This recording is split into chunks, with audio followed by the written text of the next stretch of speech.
We're so thrilled to bring this next guest to the Rail Talk studio to talk about a variety of industry issues. He is the recently elected chairman of the Jockey Club, Everett Dobson. Welcome to the show. Well, thank you, guys. Good to be here.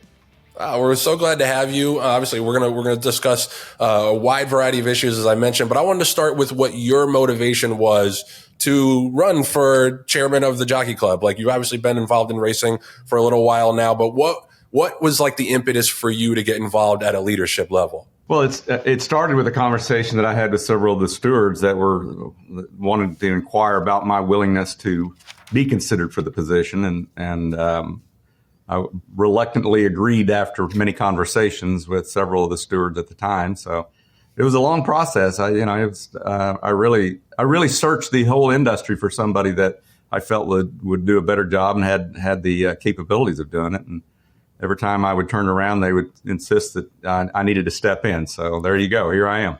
I mean, it's a very, very modest and humble thing to say, but there had to be a reason. Like, you've shown things to enough people that they wanted you to be that voice, to have that position. Like, what are some of the things that, now going into it, you would think that you would like to change or shake up? Well, I don't know that I would characterize it like that. I felt like I had the ability, experience, if you will, around my history with, a variety of sports, including the NBA. I've been in this industry, our industry, for a good some 30 plus years. So I felt like I could bring the level of knowledge and experience and hopefully relationships that at the end of the day are going to prove valuable. Beyond that, I mean, the things that I believe in are what you guys talk about a lot. We need to improve the sport. We need to grow the sport. There are a lot of initiatives that I laid out at the Jockey Club Roundtable that we're actively pursuing and working on daily. So it's all about making our sport the best it can be. And I'm a big believer in it. And so that was the motivation. And here we go. And one of the things that you mentioned, not only in the roundtable, but also in your first 100 days interview, was the need to have more fans, to have higher rate of fan engagement, to be more transparent, and just to be more engaging, to be more welcoming for people who are not currently active in the industry or kind of just tangentially active, to have them want to come in. What are some of the initiatives, and what's the timetable on those initiatives that you're going to implement on that front? Well, the fan engagement is an ongoing initiative that will, as I said in the podcast recently, the 100-day podcast, as you call it, the NBA is a good example. They don't have a timeline about getting to an endpoint on fan engagement.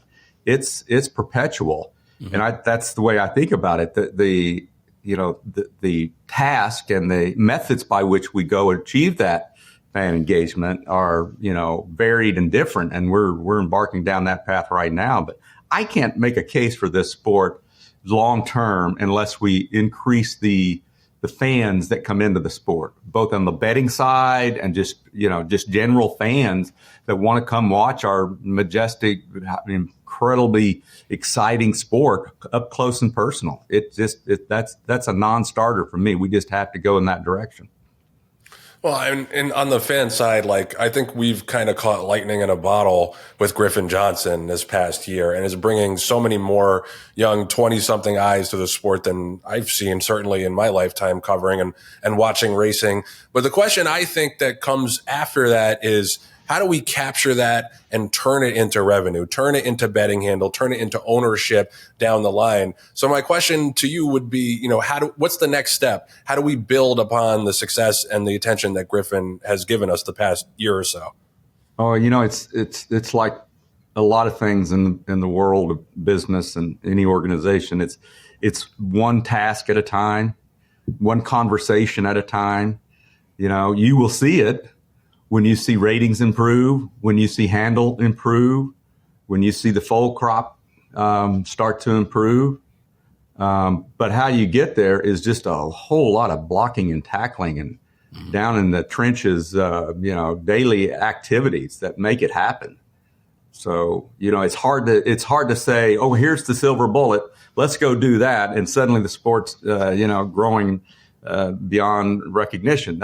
It's just not the way the world works. We have to just concentrate on the fundamentals, execute and deliver daily, and that's a background I'm familiar with, and so that's how I think about it. Right.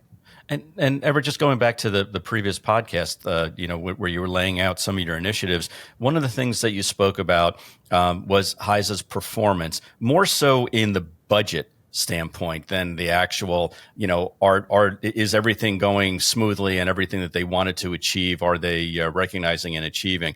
Can we talk a little bit about, you said that you were concerned about their budget, especially with regard to the costs for the smaller racetracks.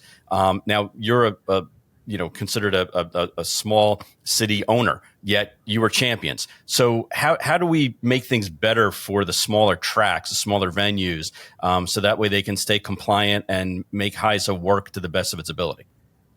Yeah, I think of HISA as it is today, which is challenging for those tracks.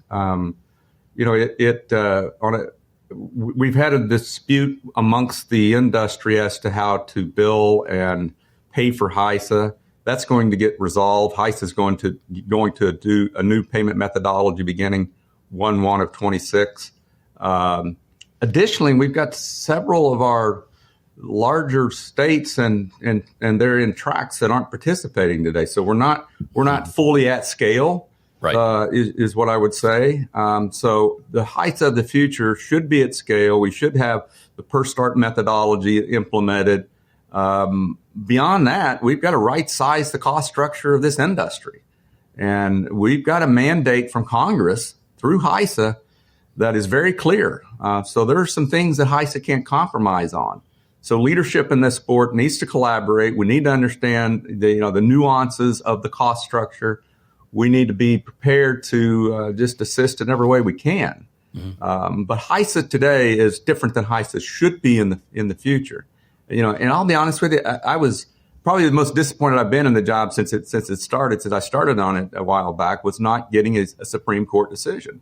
Mm-hmm. That provides so much more clarity. We will eventually get clarity around that, but I urge everybody to be patient. It's going to happen. HISA will improve. The cost will get in line, and this sport will begin to grow as a result. You mentioned the fall crop before. I read your open letter to the industry about understanding the fall crop decline. The peak was in 1986 at 51,000. We're down to 17,300 for the projected fall crop. What are some things that we can do about that? Like, obviously it's a macro issue. It takes a lot of cooperation. It takes a lot of support, at several different levels. What are some of the things that you guys discuss that you think can start to at least somewhat reverse that trend? Well, the first order of business probably is to educate. We started that a little bit with a meeting we had in Louisville just last week, where we invited in, as in Toba and the Jockey Club, invited in as many of the regional executive directors and breeders, the leadership around the country from the various regional markets. And we started the conversation. Through that, I learned that there's some collaboration already underway in like Maryland and Virginia, mm-hmm. Where they can band together and improve their competitive position in the game. And so Kentucky is such a strong force. They're also a force that we can learn from. Mm-hmm. What has Kentucky done that has allowed them to be such a strong leader and financial influence in this sport? Well, they focused on the things that are going to drive the purses. Purses are going to drive interest. Purses are going to drive ownership. Purses are ultimately going to drive breeders to want to breed. I came away from the conference in Louisville with a strong belief that the regional markets that have states that operate racetracks and breeding operations, they're going to have a very difficult time doing it as an island. They need to band together, in my view, with other states and surrounding areas, work on their breeding program, work on how they can co-opt the state purses. The state bred purses. So I think that's inevitable. And I think those conversations are going to start. So that's probably as big an issue as anything. But we really need leadership at a local level, and my belief is the Jockey Club should assist, can assist, and will be hopefully perceived as a valuable asset to those states. And Everett, just with the foal crop in mind, one of the things that we've discussed at great detail and great length is artificial insemination. And I know in the past that's been taboo, as far as the Kentucky farm owners. But, now with the science the way it is and with expenses to bring in outside mares, is there more of an appetite? Are you seeing and hearing that people are more willing to consider artificial insemination as opposed to live breeding that we have here in this industry? It's funny. At the very conference, I had two people come up to me and ask that very question. Well, when can we have that conversation? Right. And so, you're right. It is it's like a religious thing to this sport almost. It's gone back for over 100 years. Let me point out one thing. That's not a United States question. It's a global question. Mm-hmm. It's the foundation that this sport has been built upon around the globe. It's almost inconceivable to think that we could go out and decide that the United States is going to be an island on that subject, because our thoroughbreds would immediately not be recognized around the world. So it's a very challenging subject. There's some pros and cons, obviously, but I also understand the realities of it. It would be very, very difficult and very challenging to implement right now. Yeah. With the world, I mean, you say that they wouldn't recognize our thoroughbreds, but it would also open up tremendous markets for their stallions as well. Is there a conversation to be had just in the simplicity that, we could have Kingman foals here or, and they could have into mischiefs easily in Japan? Well, there's definitely a conversation. Is it the highest priority for this jockey club and this chairman right now? Probably not. Fair. I'm looking at the things that I talked about. That are probably a higher priority: aftercare, foal crop, growing handle, growing the sport. All of those things are front and center right now. Could AI perhaps assist in that? Undoubtedly, in some areas. In some ways, as you identified, but I'm going to pick the battles that I can successfully, go down and perform and execute. Yeah, I mean, and we have made a lot of positive strides in the last 5 years, I think, in terms of safety and integrity. So I do feel like at least we're on the right path with those things. And obviously it's something that needs to be defended and supported along the way. But one path that I think is very, very treacherous right now is the handle and the CAW influence in the pools. This is something that is chasing away a lot of regular bettors, causing a lot of people to reduce their handle. But we're in a tough spot now because the CAWs have become such a percentage of the pool that if you ban them entirely, there's going to be major, major hits to the purse account, and it's not going to be as lucrative a sport for owners. So how do you balance that? Like, I know you guys are more involved on the breeding side, but as a leader in this industry, how do we balance that at this point? How do we protect the regular bettor without chasing away some of the major chunks of the handle that we currently have? Very good question. Well, you guys invited me on this show as the head of the Jockey Club, but I've also been a trustee at Keeneland for now going on 6 years. And Keeneland has a very important 2 months of the year. We have a very important race meet at Keeneland, April and October, and so I'm somewhat familiar with the dynamics around the CAW world, and I have to give Keeneland, and in particular Gatewood Bell, a lot of credit on educating us on, what it is we should be thinking about with regard to the CAW world. And it is very complex. It's not easy. To your point, we've kind of gone down this path. We're having to live with it. But there are strategies to deploy, and Keeneland in particular has taken some of those strategies to help, in effect, push back on the CAWs to create a more level playing field.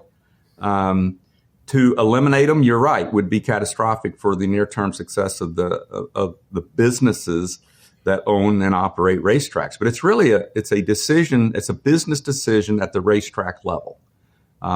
They can, there's not a racetrack in this country that doesn't have the authority to to disallow that method of gambling, method of betting on their product. So it's a business decision that every track's got to make. We can't live without the retail bettor. So we have to look to them and say, what is it we can do to level the playing field? And once you do that, I think there's tweaks along the way that are going to continue to help. There's obviously a lawsuit that's out there that again, with lawsuits sometimes provide that clarity that we need. I wish there was no lawsuit, but there is, and it'll work its way through, and we'll see what the outcome is. But it's an issue, and it's an ever growing issue that needs to be dealt with. But again, the most important element of this is the racetracks making good business decisions around that. Right.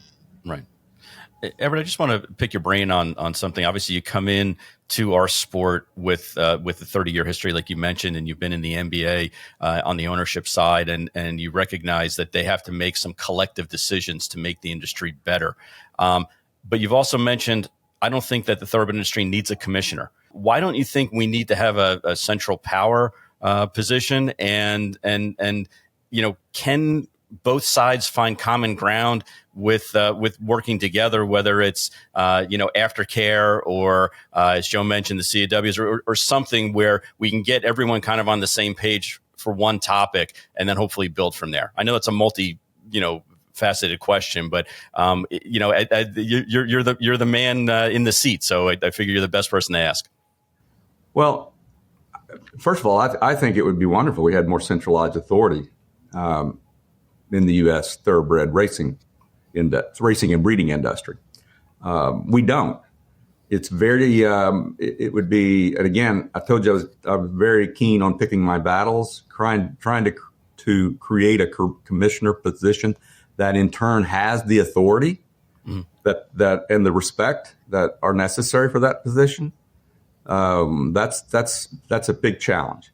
What I've chosen to do, and I think this is the proper path right now, is to collaborate with the organizations that have a seat at the table. Mm-hmm. So you've seen me. I mean, I've had the conversations with Toba. We're collaborating on the foal crop issue. We had the conference in Louisville. We are actually collaborating with Pat Cummings on aftercare as we speak. We've engaged with Pat and formed a working group to work on. I think what we're working on. Well, I would describe it as a fairly comprehensive, long-term solution for aftercare.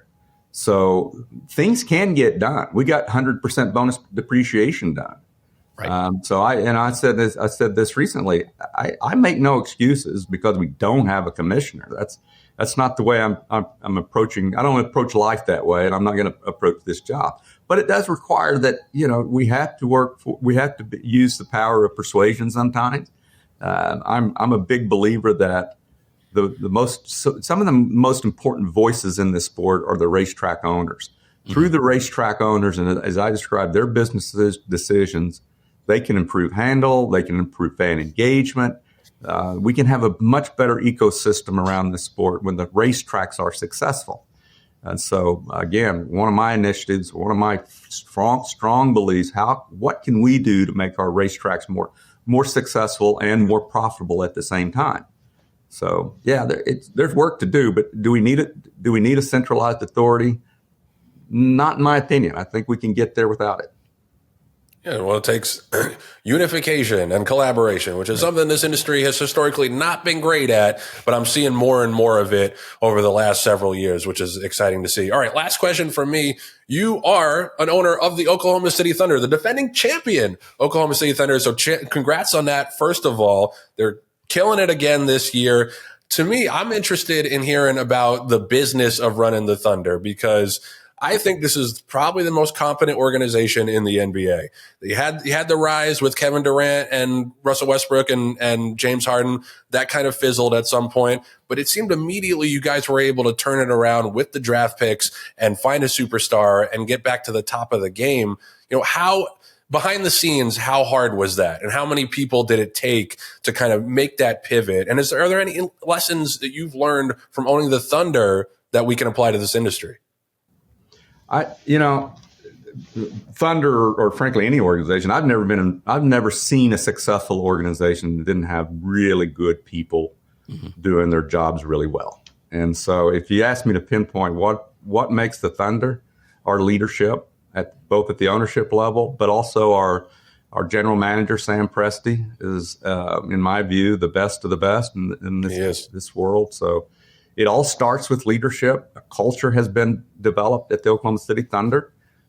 Sam Presti, I think, said it best when after the championship, he said, our ownership group gives me a competitive advantage. But that's also saying we have a culture that allows him to go execute and perform to the best of his ability. And so any organization, it starts with the people, the tone, the culture. And so that's a big part of, frankly, that's what I hopefully can bring to, the world of the thoroughbred. I've got to identify the very best people for this sport and put them in the right position when I have an opportunity to. Yep.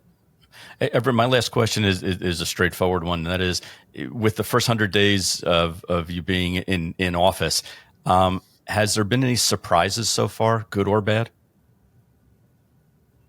If there's been any surprises, it's the level of support I've received from just so many people in the sport. I understand there's some negativity around the Jockey Club and the club and all of that. I get that. But I also don't let that interfere with what I think is some really exciting things we're working on in the sport. I can't tell you how many people have asked to volunteer. Let me help. What can I do? Bring me in. And so that to me was the most encouraging thing of all. So and like I said, we're taking people up on that, and Pat Cummings being a good example. He's obviously, and Mike's paying for his work, and so I applaud Mike for letting us take advantage of that. And so and there's other conversations, other working groups that have been formed. We're working on just all of those. Again, as I describe it, it's in the trenches work. This is not, it's not success by a press release doesn't work. I mean, we've got to go in and roll up our sleeves, get to work, do the things that are going to make the difference over the long term. For sure. No, I think that's well put. And we're all on the same team. It's not to say that we shouldn't criticize each other or criticize the people in power, but we're all on the same team, and the collaboration is key, as you said, Everett. Everett Dobson, this was fun, man. Thanks so much for coming on and chatting with us. My pleasure. Thank you, guys. Keep up the good work. We will. Appreciate it. See you soon. Thank you.